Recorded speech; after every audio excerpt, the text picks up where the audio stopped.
In the 1960s and 70s, there was suddenly the emergence of new movements that people were just as passionate about as the working class left-wing movements had been about class and unions. And there was the rising of the feminist movement, for example.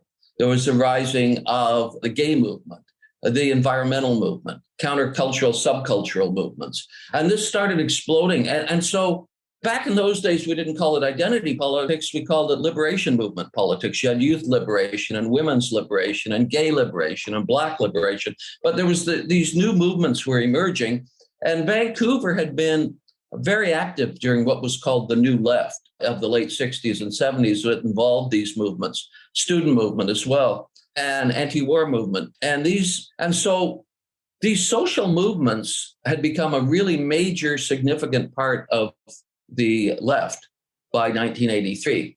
And so a lot of the people who were involved in what was called the Solidarity Coalition had come out of those movements. For example, there was a major component of the Solidarity Coalition was a group called Women Against the Budget, which was a feminist organization that was really, really active during Solidarity and played a major role in a lot of the protests and the activism in Solidarity.